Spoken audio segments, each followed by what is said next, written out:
Zungu Investments Company, in short, ZICO, was founded in 2002.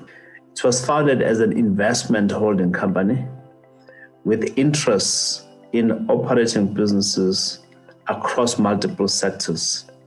And over the years, as we grow businesses, as we sell businesses, as we buy new businesses, we have narrowed our focus mainly to mining, as well as books publishing and property. How I became an entrepreneur was after 6 years working as an engineer, as a mechanical engineer for various large corporations like Richards Bay Minerals, Engen Refinery, South African breweries.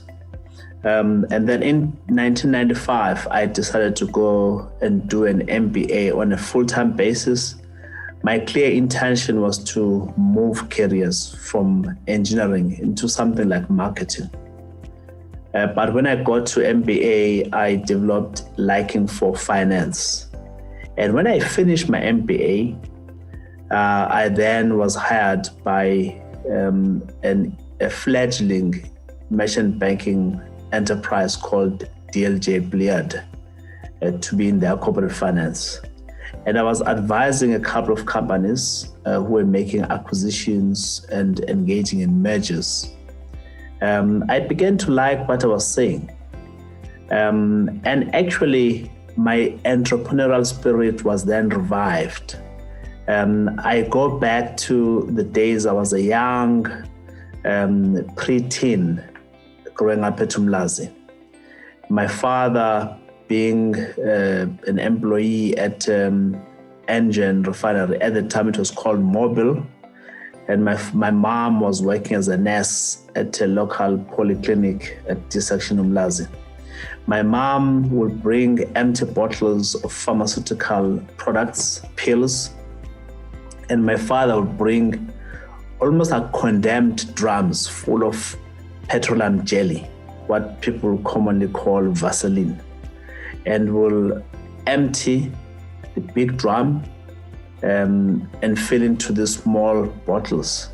And on Saturday, it was enterprising time. We'll go around the township selling Vaseline. Vaseline will be selling for 5 cents, big bottle, maybe 20 cents, that kind of thing. It was big money those days. And when I close the deal, I go home carrying some coins. It was fun. And I'll obviously give it to my mom, who will provide for the whole family. And I knew at times I'll be persuaded to leave the product and on credit and collect money the following week. Then I had to debate. Is it not too early in the day? Maybe I can sell all these products. Maybe I should sell on credit and collect the following week. What if they don't pay me? Those sort of questions that were dominating one's mind. Those questions would come in very handy when I began to form my own company in 2002. That actually I had made some money when I was young. And I remember how tickling it was to close a deal. Even though those were micro experiences, but trust me, they stood me in good stead as I began to engage in serious entrepreneurship, which I'm busy with right now. So the entrepreneurial bug beat me very young, and I attribute that wonderful experience to my mom and my dad, who were nurturing it and encouraging it and give me the requisite implements to engage in entrepreneurship. I chose the path of least resistance to form an investment holding company, knowing that I could have eggs in many baskets. I could have a portfolio kind of investment. And it worked for me, and it's worked for many empowerment pioneers. It worked for me, but it does not mean that it will work for others. Others may say, look, I am a packaging person, and all my years I've worked in plastic packaging. I've worked in paper, packaging, or whatever. And I want to engage in entrepreneurship in an area where I've got depth of knowledge. So it's horses for courses for me to minimize my risk, because I do not have sufficient depth in any one sector. I chose to pursue a portfolio investment strategy.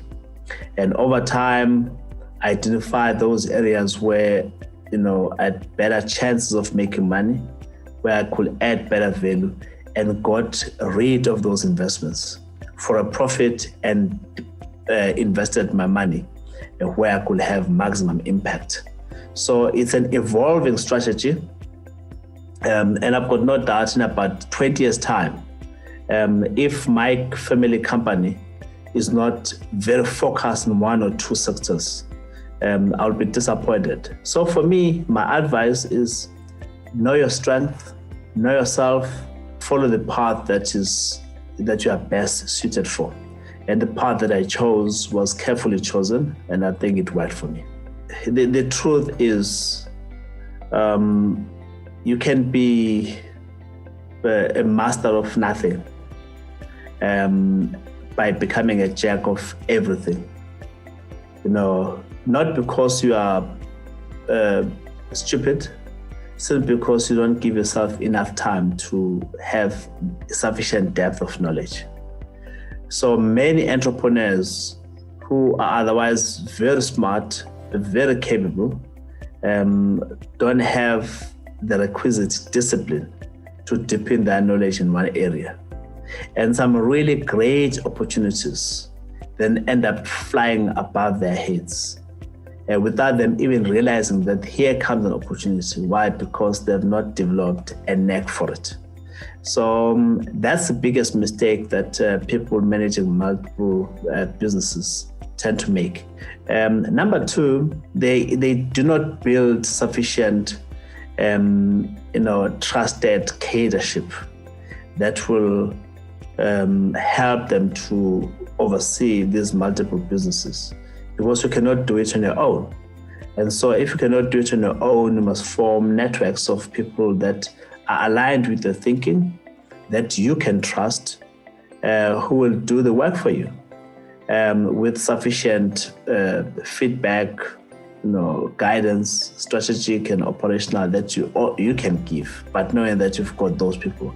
Build sufficient reliable networks of people who sometimes will know better than you, that you can work with. I am not a financial an accounting person, and therefore I work with CAs that I can trust, that are aligned with my thinking, that buy into my vision, that are themselves sufficiently rewarded, that when they create work, they believe they're creating for themselves. But people that can have a sleepful night knowing that they are in charge in those areas where they are strong. Communication is very critical in any relationship, whether it's a romantic relationship, whether it's a marriage, even in business. Now, if you are in charge and you don't communicate with your foot soldiers, confronted with battle challenges, they will do what they think is best. It may be best for them at that time, but it's not good for you long term. And it's very important that you yourself, as the main person, keep on top of your game.